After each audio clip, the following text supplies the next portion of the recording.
Okay. So we're here with Matt. Do you want to talk about your experience on the program? Like, where were you before? Talk a bit about, yeah, where were you at the beginning of the program? So I joined your program in January. I think I first actually reached out to you around November, December time. And I'll be honest, it took me a while to kind of trust that you were going to be able to help me. Yeah. Um, Before that initial first session that I had with you, I was completely housebound. Like my exercise would be walking to the end of my street, which is probably 2 minutes. Um, I didn't go out anywhere. I didn't see my friends for probably 18 months to 2 years, unless they came to my house. I wasn't sleeping, wasn't really eating enough food to keep me going, which obviously wasn't helping the symptoms I was getting. And it would be symptoms from when I woke up in the morning to when I closed my eyes at night time. Mm. Um, just a very challenging time. Yeah. And do you want to talk a bit about what happened? What triggered the anxiety in the beginning? Yeah, so in 2021, I was at work and it was a bit of a blur to be honest. I was standing up 1 minute and the next minute I was waking up on the floor with all my teeth kind of knocked out and just in a pool of my own blood, with about 6 or 7 people around me. They had defibs and things like that. And I just kind of woke up thinking, what on earth is going on? Um, and it took a couple of weeks to realize like what had actually happened. Luckily, it was like caught on CCTV what had happened. Um, and I ended up doing like a week stint in hospital because I had these symptoms that I just couldn't get rid of. They did so many tests on me, and them tests lasted for 12 to 18 months. Um, I had so many scans, blood tests, different tests on my heart, seeing neurologists, neurosurgeons, cardiologists, pretty much everyone you can think of in the medical field, I think I saw at some point. Mm. Um, and a lot of that I paid for myself because I didn't trust what I was getting from the NHS doctors. So I ended up spending like £5 or £6,000 on private tests, which all came back with the same results as the NHS ones did. Um, and it turned out that I was just stood up for too long in one place, not looking after my body, wasn't hydrating myself, wasn't eating the right foods. I was really active. It was probably the healthiest I'd been at that point in my life because I was doing rugby. I was running 4 or 5 times a week. I was working 10, 12 hour shifts. But because I was that busy with everything, I wasn't giving myself time to look after my body properly. And they put it down to like a simple faint, which obviously falling onto a hard floor kind of caused the damage that it did. But it was nothing, there was nothing serious that caused it. And what was the aftermath of that in terms of anxiety? To be honest, it took me a couple of months to realize what was actually happening. So as I said before, I did a week in hospital. They were doing all these tests, and everyone was telling me you're fine. There's nothing wrong with you. But the way I felt, it was it's actually quite hard to describe.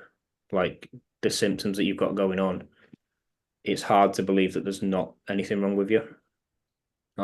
You're forced to believe that you've got a serious problem. They're missing it on all of these tests, and you need to get more reassurance that there is something wrong with you.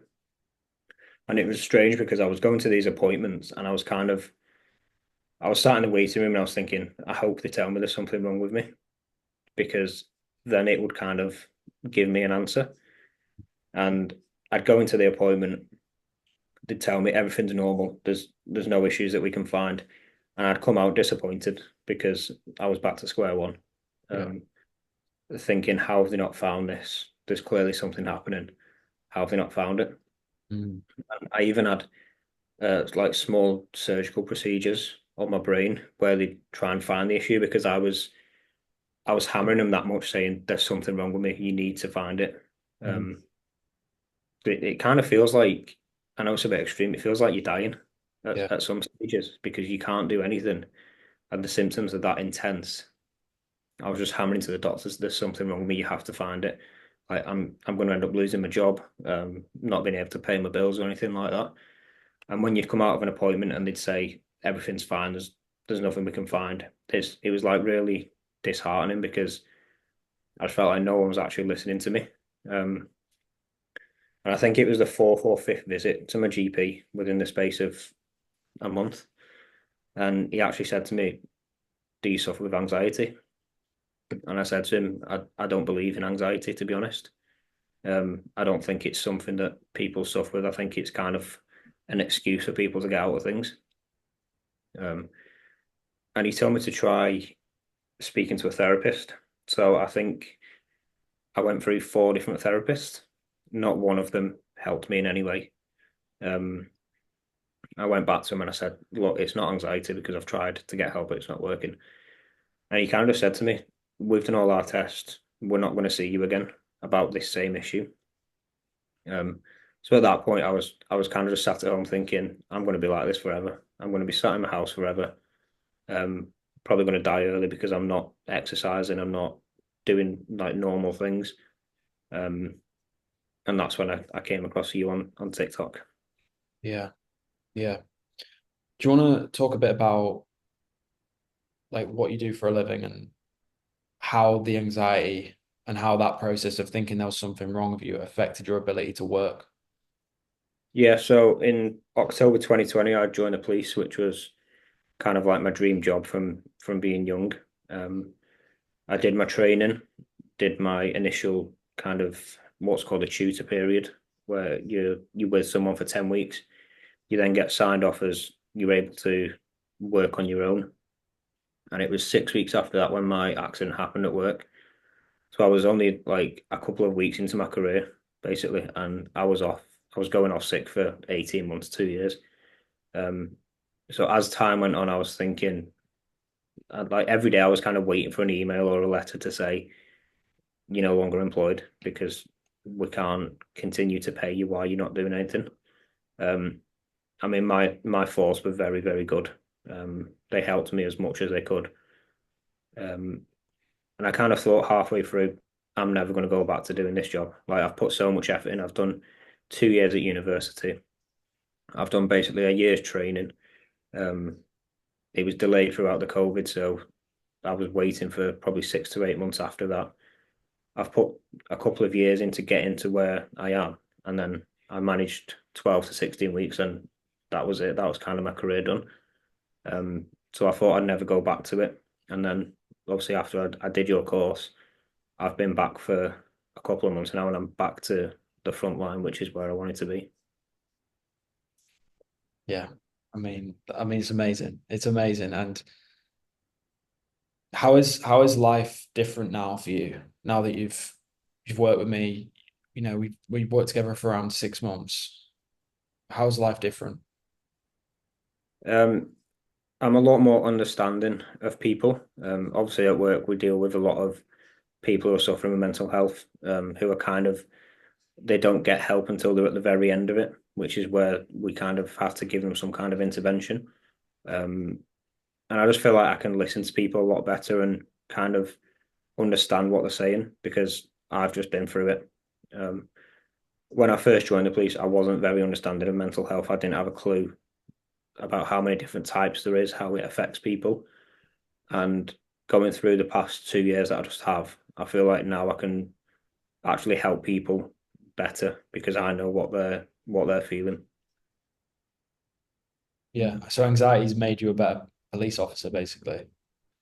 Not just that, it's made me a better person because I appreciate like the smaller things in life now. So spending time with your family, Yeah. going and seeing your friends, being able to go outside and just basically do what you want to do. I mean, there's probably people who are sat in the house looking through the window, dreaming that they could go outside by themselves. Um, and the fact that I can do that anytime I want to, I can go anywhere I want to. Um, yeah, it just completely changes your life. Yeah. Yeah, 100%. And yeah, do you want to talk a bit about the results you experienced from the program? I don't think we've got enough time to go through every result, but in a nutshell, like when I first joined your program, I'll be honest, I was desperate. I watched a couple of your videos and I thought He's just another one trying to sell a course to pay for his next holiday or something. He's not interested in the slightest. He doesn't understand what I'm going through. But booking that initial call, I thought it's free. What can I lose? And just from that 90 minutes of speaking with you and you telling me your story and where you are now, I thought actually he's going to help me. Um, and I think you even said to me, if there's no change in this 6 months, I'll refund you. Which to me was like, you've got nothing to lose. You either get better or you get your money back. Obviously, within I'd say 4 weeks, I was so much better than what I was previously. And I won't sit here and lie to people. I'm not fully out of the woods yet. I still think I've got a long way to go. But in the 8 months that I know we only did 6 months, but obviously it's been a while trying to arrange this call. In the 8 months that I've known you, my life has just completely flipped. I can't even explain to people if you sat there and you're thinking he's just someone else trying to sell a course, just do that initial 90-minute call and you've got nothing to lose. It's free.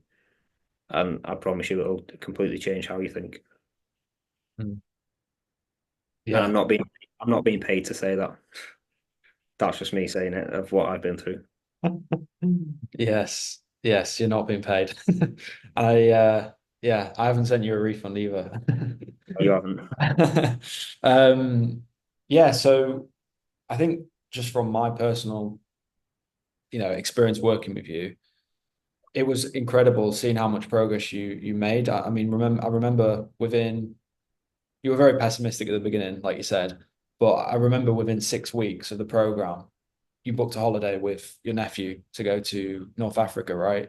And you went to the resort. And although that was a challenge for you, and like going to the sand dunes was a challenge, getting on the plane was a challenge, you did it and you got more confidence from it. And then you built it up from, going into local rugby games, standing up for 60 minutes, standing up for 90 minutes or 80 minutes.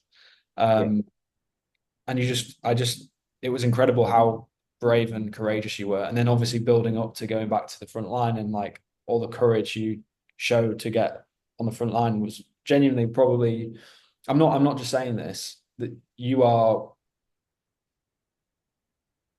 the most inspiring client I've worked with. And I mean that because I know what you've been through and I couldn't be more proud to have helped you on that journey because I couldn't do it for you. You had to do it. You Yeah. had to apply what I was sharing with you. So like I'm just incredibly proud of you, man. Like seriously. Just going back to that, I mean, at the start, my fear was standing up, which if you said that to anybody, they'd probably laugh at you because they're thinking, how can you be scared of standing up? Yeah. But what I realized was I was actually scared of that same thing happening to me. So I remember one of your calls, like you said to me, what are your like initial fears? And I said, I was standing up. And you made me stand up for the full 1 hour call. I remember doing it in my bedroom and you'd made me stand up for the whole call. And afterwards, like after the call, I said to you, why did you do that? And you said, you've just stood up for 60 minutes in one spot. Like that's kind of now your baseline. You can do that. We're gonna improve it. And the next week you made me do it again. I'm thinking, I hope it doesn't make me stand up every week. But after a couple of weeks, like the fear had gone of standing up, and it was like then it was a challenge of how long can I actually stand up for? Um, and now I'm doing like 3, 4 hours at a time. Incredible, man. Incredible. Fucking hell.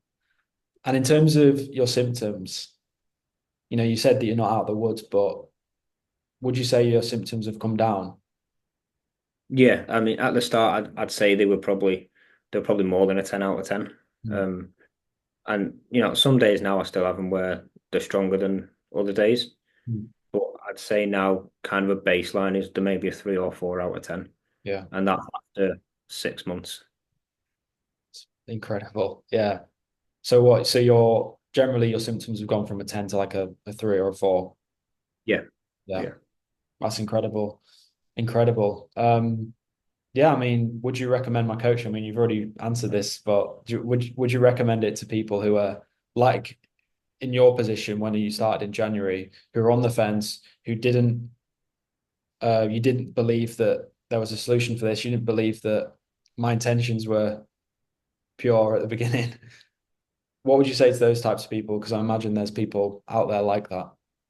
Yeah, just give that initial 90-minute call a try. When you hear the story that he's got, it's you tell from the off that he's not just someone trying to sell a course to fund his lifestyle, or obviously now he's living abroad and things like that, which is brilliant, and it's his job. So obviously he has to make money. However, the way that he's changed my life, I'd pay the money all over again. I'd pay for someone else to do it because I've just seen how easy it's not easy, but small changes can completely flip the way you're feeling. And it's nice to have someone there just pushing you. And it's not just one call a week, it's WhatsApp message every day, like making sure you're doing what you've planned to do. Um, he definitely doesn't give you time to sit around and do nothing. Um, yeah, and for the small amount of money that it is and the way it changes your life, it's a no-brainer for me. And I'm not getting any commission to say that. Or we could talk about at the end. Yeah. No, I appreciate that, man.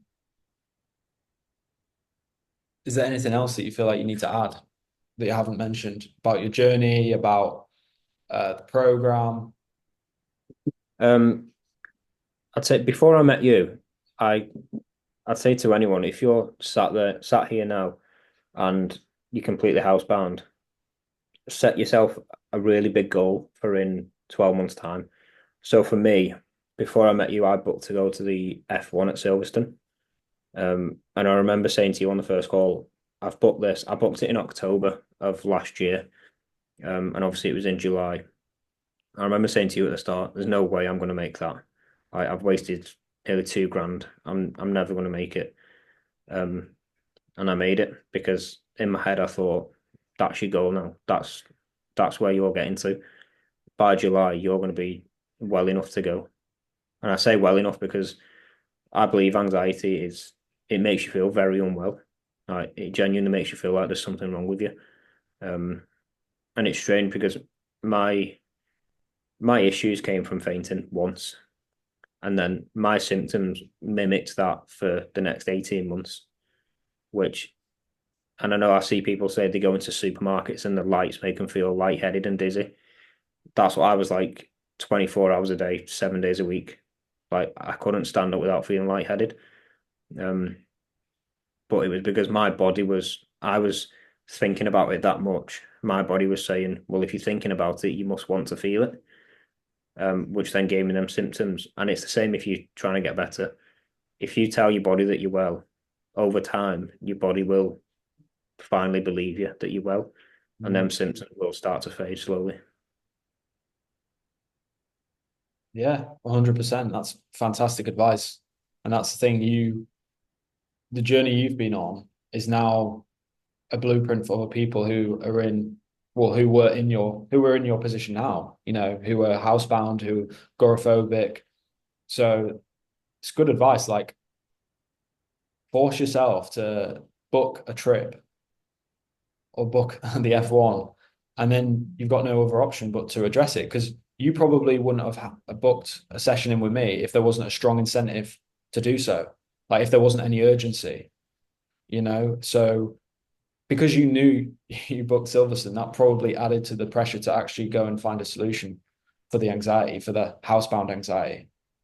Yeah, having a target that you're working towards is definitely like, and as much as Magnus can help you, at times you need to give yourself a kick up the backside and say, I'm not sitting here and letting, because all it is a feeling. I'm not letting a feeling keep me in my own house. Like there's so much to see and do. Um, just don't let a feeling ruin your life. That's awesome. Damn. Yeah. I mean, all I can say is like you've come so far, and you like you said, you're not out of the woods. You're still dealing with symptoms. You're still having tough days, but genuinely, like when you take a step back and you look at the 2 years before, 2021 to 2023, and then you look at the last 8 months, it's just not even comparable. Like your life has changed so much, and I and you've made it happen. Like I can't take all the credit for it because you booked the call, you did the work, you took all my tips, and like you were vulnerable as well. Like something that to mention as well, like people watching this is that you really struggled with the vulnerability aspect. And I really like I saw that and I sort of peeled that back. I was like, you always say, I'm just gonna crack on. I was like, Matt, we need to actually feel these emotions. We need to actually look at these things that might need to be addressed. And I really appreciated you being vulnerable because I know that wasn't necessarily easy for you. So that's something else to mention. Yeah, I don't think it's easy for any man to speak about how he's feeling, but the sooner you do, the easier it is. Like for years, I never told anyone like how I actually felt.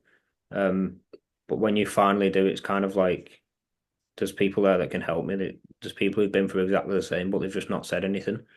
And there's absolutely no shame in being vulnerable. At work, I see people every single day who they wait until that tipping point before they actually ask for help. Yeah. Where if you ask for help a lot sooner, you never have to get to that tipping point, which is good.